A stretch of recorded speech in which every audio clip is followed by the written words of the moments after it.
El programa de hoy va a estar delicioso porque conoceremos uno de los platillos más exquisitos que existen, la langosta. También visitaremos una de las cavas más grandes de América Latina y aprenderemos cómo combinar correctamente nuestros alimentos con las bebidas a través del maridaje. Yo soy Alexia, esto es de todo y ¿qué les parece si comenzamos?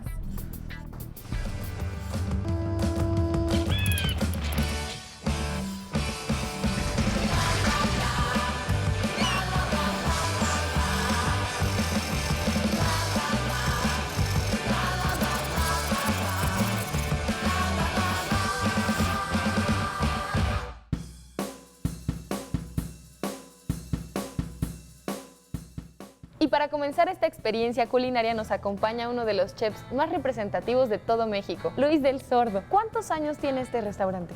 Este restaurante estamos cumpliendo 20 años. En este local que hoy en día estamos era una discoteca muy famosa que nuestros amigos tal vez conocieron, que se llamaba El Chapulín. Una discoteca que tuvo su época en los años 70, wow, ¿no? Y cuando yo llegué aquí, en realidad tuvimos que transformar todo esto. Todavía tenía su bola ahí para bailar de sábado por la noche y todo esto, y fuimos haciendo un restaurante. Originalmente empezamos con 140 lugares, solamente la parte de abajo. El día de hoy tenemos 300 sillas, entonces pasó a ser de un restaurancito a un restaurante de 300 sillas. Algo que caracteriza también a este lugar es la decoración. ¿Cómo fue que empezaron a pintar caras de personas famosas en las paredes? La historia es muy interesante, viene desde la época de la recesión y por ahí de los años 30, cerca de Estados Unidos, cerca del PAM original de Nueva York, había todo lo que es los periódicos más importantes de Estados Unidos y no les pagaban.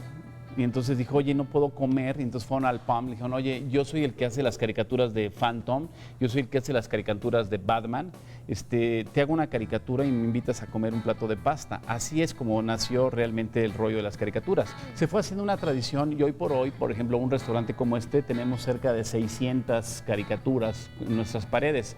La gente que nos visita y que son clientes frecuentes, después de varias visitas, nosotros ya sea que le pidamos una fotografía o bien le sacamos nosotros la fotografía del cliente, la mandamos a Estados Unidos, el caricaturista en Filadelfia hace la cara, nos la regresa y la plastificamos. Una vez que la caricatura se pone en la pared ya nunca más se vuelve a quitar. ¿Y cuál es el concepto original de los alimentos de este lugar? Nosotros prácticamente cuando la marca nació como un restaurante italiano, hace muchos años, hace 70 años. Y The Palm fue metiendo poco a poco, introduciendo en su menú carne americana, carne prime. Cuando llegó The Palm a México, sí fue un choque ahí un poquito con la gente, porque la gente no entendía lo que era la carne añejada.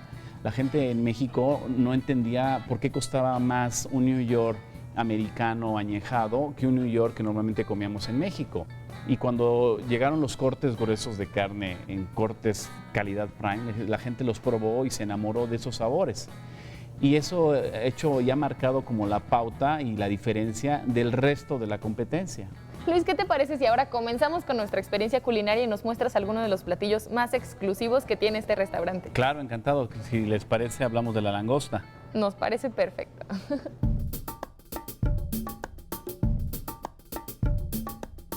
Aquí podemos ver un par de langostas vivas, son gigantes, pero Luis, creo que no se llaman langostas correctamente. ¿Cuál es su nombre? En realidad estas son bogavantes.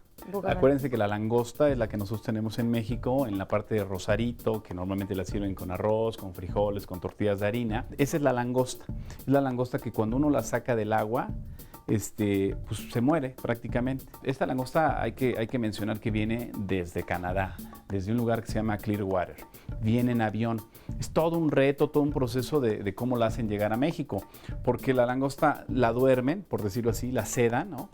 La acomodan en unas cajitas y la vuelan directamente desde Halifax o desde Canadá, desde Clearwater, y muchas veces tiene que hacer escala la langosta antes de llegar a México. Bueno, una vez que llega la langosta a esta altura de la Ciudad de México hay que aclimatarla. Entonces la langosta la meten otra vez a la pecera para que se estire, se fortalezca, vuelva a recuperar energías y ahí se puede conservar. En una pecera la podemos conservar un par de semanas, pero bueno, una vez que a mí me traen la langosta está perfectamente viva Y entonces así es como yo la ofrezco a nuestros clientes, viva. Porque el cliente cuando viene y selecciona su langosta, en ese momento se cocina la langosta.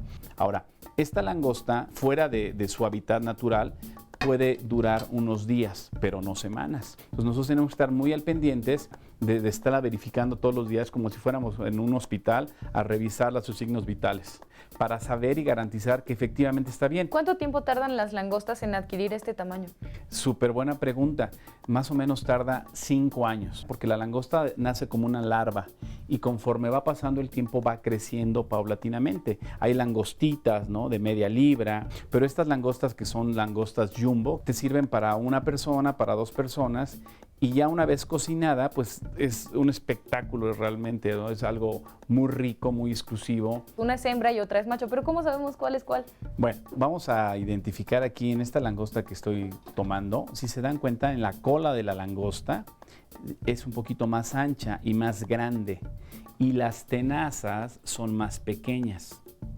En el caso de la langosta macho, la cola de la langosta es más pequeña y la mano de la langosta es mucho más grande. De un lado tiene las muelas, ¿no?, que se le llaman, y del otro lado tiene los dientes. En su hábitat natural se alimenta de moluscos, de crustáceos, entonces necesita las tenazas para poderse alimentar. Por eso las langostas normalmente siempre las tenemos amarradas con una liga, pues para proteger, porque la fuerza que tiene la langosta a la hora que uno la está manipulando te pueden llegar a agarrar un dedo. Luis, ¿y podemos ver cómo luce una de estas langostas ya cocinada? Claro que sí, les voy a mostrar una langosta hembra ya cocinada y cómo normalmente la recibe el cliente en la mesa. ¿Me pasas por favor la langosta? Perfecto. Vamos a poner la langosta aquí en el centro para que puedan ver la langosta ya terminada. Esta langosta está cocinada en un broiler, en una parrilla, y tiene que tener este doradito, que es lo que nos indica que ya está cocida.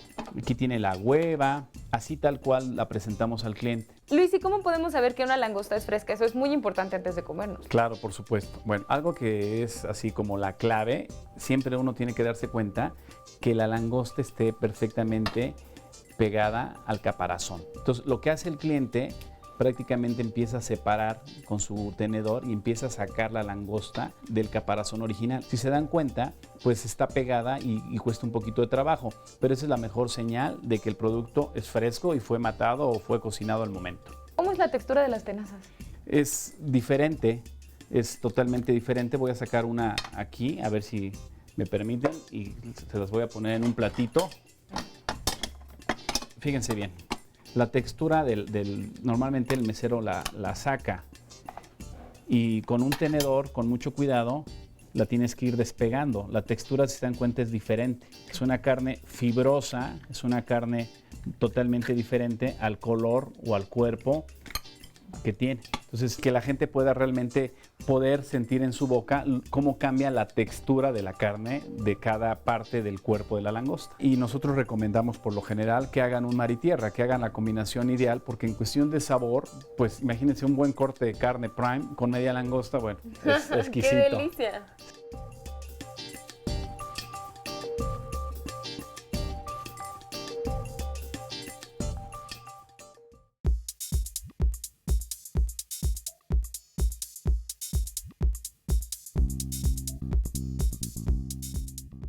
Ahora vamos a descubrir uno de los lugares más extraordinarios que se puedan imaginar. Se trata de una cava que muy pocas personas conocen. ¿En dónde estamos, Luis? Estamos ubicados en Polanco y estamos ubicados en la cava más grande de América Latina, dentro del Hotel Presidente Intercontinental. Nosotros simplemente estamos en una cava que tenemos más de 2,300 etiquetas de vino. Entonces los invito a conocer la cava más grande y espectacular, y es aquí en México.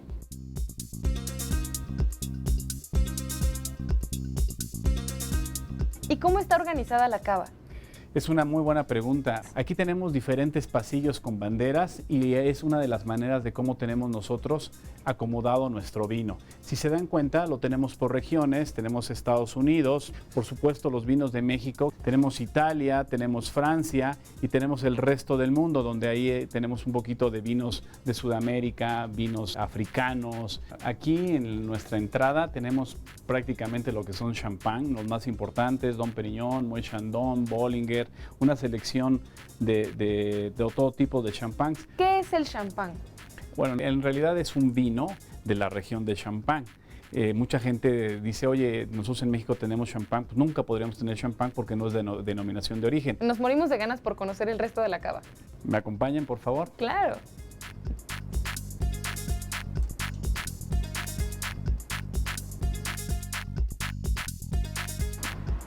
Luis, yo creo que todos nos hacemos la pregunta de ¿cuál es el mejor vino? Sí, es una pregunta que muchas personas nos preguntan y nos hacen, sobre todo a los sommelier, y siempre yo creo que la respuesta es el vino que más te guste. Porque acuérdense que los vinos hay diferentes tipos de uvas. Entonces, por ejemplo, hay gente que le gusta más un Cabernet Sauvignon, hay gente que le gusta más un Shiraz, a lo mejor, no sé, hay vinos que son con taninos más fuertes. Entonces, en realidad, el mejor vino es el que te guste, el que tu paladar acepte y que lo vas a disfrutar mucho más. Quiero platicar antes de hablar sobre los vinos, el origen de la cava, porque tal vez nuestros amigos no lo saben y les gustaría saber cómo fue que nació la idea de tener esta cava tan grande y tan majestuosa. Recuerden, este restaurante o esta empresa, fuimos creciendo paulatinamente. Originalmente la cava era solamente la parte de adelante. Cuando fueron creciendo los restaurantes, fue creciendo la cava. Han pasado ya más de 40 años hasta llegar al día de hoy a tener estas 2.300 etiquetas de vino. Y hay que decir que esta cava es extraordinaria no solo por la cantidad de vinos, sino por la calidad de vinos que podemos encontrar. Efectivamente, sí, efectivamente hay bodegas de vino que pueden tener muchos vinos, pero no tienen tanta variedad y tantos vinos tan exclusivos y tan especiales. Aquí tenemos la pared más importante de nuestra cava. Tenemos colecciones por ejemplo, de estos vinos que son Latour. Tenemos obviamente los Petrus, tenemos Margaux y también es importante mencionar que tenemos diferentes años. Eso es muy especial porque obviamente también mucho tiene que ver pues con el precio, con todo. Muchas veces nos queda solamente una botella o 5 botellas de un año. Entonces hay gente que habla, nuestros clientes hablan y preguntan, oigan, en la carta de vinos vi que tenían un 94, ¿todavía lo tienen? Sí, por supuesto. Y Pomerol, por ejemplo, es el tipo de uva. Es el tipo de uva. Normalmente hay que aprender a leer las etiquetas. Todas las etiquetas nos dicen qué uva es, de qué región es. Es bien importante mencionar que, por ejemplo, no todos los vinos se pueden envejecer. Porque a veces la gente lamentablemente tiene la idea que si compra un vino aquí en México o en un vino que no es de una gran cosecha, los puede envejecer y los puede tener guardados ahí por 20 o 30 años y que el vino se va a hacer mejor, y es un error. No todos los vinos tienen esa cualidad. Después de unos años, fuera de que sea un gran vino, se vuelve vinagre. Hoy por hoy no tenemos por qué gastar tanto con vinos tan caros. O sea, no tiene que ser sinónimo de pagar mucho dinero para obtener un buen vino. ¿Y cómo podemos saber cuando estamos tomando un buen vino? Sabemos que el vino no es un buen vino si sabe, por ejemplo, a vinagrado. Sí, que está corchado, que está vinagrado, ¿no? Por eso es importante cómo conservar nuestras botellas de vino, porque si nosotros tuviéramos, por ejemplo, estas botellas de vino paradas, pues obviamente se moja, se humedece el corcho, se empieza a deshacer y afectaría enormemente el sabor del vino, porque el vino es un producto vivo, ¿no? Y aparte el vino pues sigue envejeciendo, las condiciones, la temperatura es muy importante. Sí, aquí hace muchísimo frío, ¿por qué? En realidad normalmente deben estar como en 14, 18 grados, que es el ideal para mantener la cava. ¿Y qué pasa si sometemos un vino a temperaturas más altas? Se echa a perder, se altera el producto y se descompone. Por eso es muy importante que los vinos siempre se mantengan, digamos, por decirlo así, en su cadena de frío. O sea, agarrar un vino y transportarlo a lugares cálidos y luego refrigerar o congelar, pues le das en la torre el vino, lo echas a perder. Conocer todo esto acerca del vino nos hace poderlo disfrutar de una mejor manera.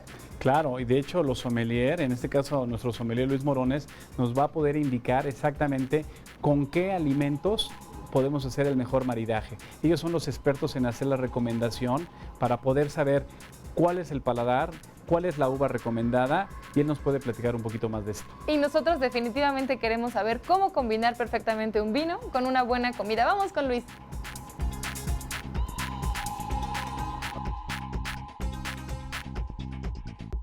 Y para mejorar enormemente la experiencia de saborear un platillo, Luis Morones, que es sommelier, nos va a explicar cómo llevar a cabo un maridaje. Pero primero, Luis, ¿qué hace un sommelier? Bueno, pues un sommelier se encarga de llevar a cabo toda la experiencia en un restaurante, hablando en cuestión de servicio. Es la persona que está dedicada a la función de servir el vino, recomendarlo, hacer una carta de vinos, hacer una cava, hacer la selección, catar el vino con el comensal y a su vez, pues bueno, hacer una buena recomendación de un platillo con un vino en este caso. Son muchas cosas las que haces. ¿Cómo se prepara un sommelier? Hay muchas escuelas donde se imparte el diplomado para la formación de sommelier en vinos y a su vez también en destilados. Hay unos diplomados en quesos, en tabacos, en té, en cafés. Bueno, una cantidad de diplomados que tiene que tener un sommelier para poder recibirse como tal y estar bajo un servicio. Y todo este conocimiento va en función de un servicio de restaurante también. ¿Y qué habilidades necesita tener un sommelier? Principalmente hay que ir acostumbrando, ir haciendo buena memoria olfativa en cuestión de la nariz. Ahí de repente podemos tener en recipientes pequeñas especias o aromas como café, chocolate y con eso ir entrenando la nariz para cuando estemos ante un vino tinto o un vino blanco, relacionemos los aromas que tiene un vino con esos aromas que encontramos en las frutas, en las especias, en los aromas de barrica, tostados, en todo tipo de aromas que pueden encontrarse en un vino a su vez. Luis, ¿qué te parece si nos muestras cómo se hace correctamente un maridaje? ¿Qué tenemos aquí? Bueno, pues tenemos nuestro tradicional carpaccio de pulpo, uno de los clásicos del restaurante Palm, el cual el día de hoy hemos escogido por supuesto un vino blanco para maridar, un vino blanco que, bueno, es un vino, si lo alcanzas a ver, de un color bastante pues pálido, por así decirlo, no un amarillo tan intenso, tan dorado, nos va a dar una tonalidad similar al carpaccio. El maridaje va desde la parte visual con la parte olfativa. Si vamos en este vino a la nariz, pues es un vino de ciertos aromas minerales, frutales. El carpaccio, por supuesto, por venir del mar, del agua, tiene aromas minerales. El vino tiene aromas minerales. Vamos haciendo una función de un maridaje de seguimiento. Entonces, hay mucha fruta en este vino, hay por supuesto aromas también ahí de flores blancas, los cuales van a ir haciendo un maridaje, pero la parte que va a llevar al maridaje perfecto en un vino es el paladar. Y bueno, probando este vino, por ejemplo, tenemos un vino con buena acidez, fresco, muy agradable, lo que necesita el carpaccio. ¿Y de qué nos habla el color del vino? El color del vino en el caso de los vinos blancos nos habla de, cuando es un amarillo bastante claro, es juventud. Cuando tenemos ante nosotros un vino con un amarillo dorado, de unos tonos intensos ya, podemos hablar que este vino tiene ya cierta edad, más de 4 o 5 años o puede ser inclusive más años de edad, del tiempo que se cosecharon las uvas y se elaboró al tiempo que lo estamos tomando. Y eso habla de que el vino pues va teniendo un ciclo de vida al que va a llegar a su plenitud y después pues va a ir cayendo hasta que el vino ya no va a estar tal vez tomable. El sommelier debe de conocer los vinos, las uvas con las que están hechas y el platillo, por lo menos saber los ingredientes y así decidir qué vino vamos a poner para cada platillo. ¿Qué es lo que no deberíamos combinar con vino blanco? Definitivamente lo que no se combina con vino blanco es un poquito las carnes, los cortes de carne. Un vino blanco se va a quedar muy por detrás del sabor de la carne. Entonces, lo que estaríamos haciendo en este ejercicio sería tener mucho sabor de la carne y el vino parecería que es agua. En el tinto también es lo mismo. Hay ingredientes que no se deben tomar con un vino tinto. ¿Cómo cuál? Los ostiones, por ejemplo, los frutos del mar o alguna cuestión, por ejemplo, de almejas, de langosta, hacen un sabor en boca con el tanino, reacciona y es un sabor metálico. Y eso no es muy agradable al paladar. Para eso está el corte de carne. El tanino proviene desde luego de los componentes de la uva como es la piel y las pepitas. Si tú muerdes una uva y muerdes la semilla, te das cuenta que te deja los dientes rasposos. Y eso es la sensación de sequedad. Y eso es el tanino. Muchas gracias, Luis. Qué importante es conocer cómo combinar los alimentos para que no nos perdamos un solo detalle de todas las maravillas que nos ofrece la cocina. Así es. Y ahora nos toca hablar sobre la carne. Luis, ¿cómo se clasifica la carne? Bueno, la carne se clasifica por la calidad y la carne se clasifica, pues es todo un proceso de alimentación. Acuérdense, a mayor marmoleo, mayor suavidad. A mayor marmoleo, mayor calidad del producto. ¿Qué es el marmoleo? Te explico brevemente. El marmoleo es la grasa intramuscular que tiene un corte de carne. Esas vetas blancas significa que la carne está marmoleada. ¿Y cómo logramos eso? Bueno, todo viene desde sus orígenes, desde la alimentación. Es bien importante que la gente sepa que toda esta carne que nosotros tenemos aquí en México, que es carne americana directamente, es carne Black Angus. Las vacas son de cabeza negra, o sea, no todas las vacas son iguales. Hay vacas que producen leche y vacas que fueron creadas para producir carne. Entonces, en la industria americana, no hay que olvidar que la US Meat Export Federation es toda una asociación que se dedica a certificar que efectivamente la carne tenga un valor.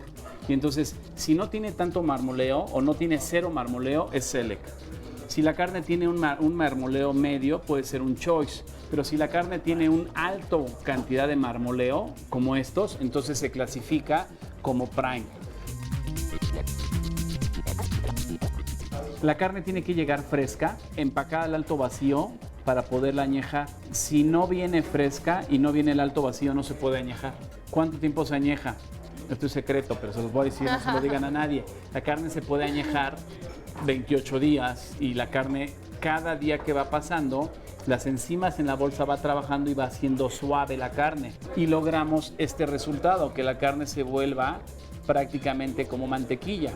Entonces la gente adora ese sabor, adora la frescura y adora esa suavidad que no lo encuentran fácilmente en otro lado. ¿Y cómo influye la cultura culinaria para determinar los nombres que se le dan a cada corte y a cada tipo de carne? En México, y normalmente lo que nosotros conocemos es el Nueva York, el ribeye. En Estados Unidos le dan un nombre a la carne. En España le dan otro nombre y puede ser el mismo corte pero con diferente nombre. Por eso de repente en Argentina tienen cortes típicos argentinos, pero es el mismo producto pero con otro nombre. O sea, cada país le da su nombre a los cortes de carne. ¿Y cuál es la mejor manera de cocinar estos cortes? ¿Cuántos términos hay? Ok, sobre los términos de la carne, pues normalmente en México conocemos los tradicionales, ¿no? El rojo, el medio, el 3/4, el bien cocido.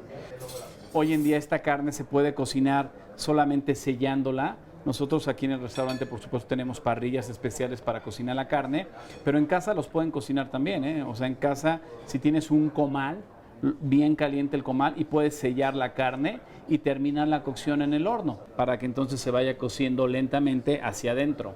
¿Y cómo se llama el término cuando la carne queda completamente doradita? Se le llama Pittsburgh o Blacken.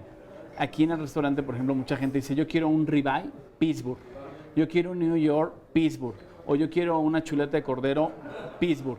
Y entonces el mesero le pregunta, ¿qué término? Rojo, medio, 3/4 o bien cocido. Y entonces ya la gente la puede ordenar, no sé, a lo mejor 3/4 Pittsburgh, que significa el doradito, ¿no? Porque hay mucha gente que le gusta como estar comiendo esa carne doradita. Muchísimas gracias por toda la información que compartiste con nosotros el día de hoy desde tu sabiduría de chef, un chef mexicano además muy experimentado, porque nos diste un panorama mucho más amplio para que nosotros podamos disfrutar de mejor manera muchos platillos que quizás ya conocíamos. Así es. No, bueno, muchas gracias a ustedes, aquí los esperamos y sobre todo, bueno, tenemos una variedad de platillos que vale la pena conocer aquí en la Ciudad de México, ya sea en Santa Fe o aquí en Polanco. Muchísimas gracias, Para Luis. servirles. La vida está llena de cosas por descubrir y en De Todo, cada aventura es una experiencia única, así que no te pierdas nuestros capítulos. Los puedes encontrar en nuestro canal de YouTube o puedes descargar nuestro podcast en iTunes. Y por favor, déjanos tus comentarios, tenemos Facebook y también tenemos Twitter. Yo soy Alexia y te espero la próxima para que juntos sigamos descubriendo de todo.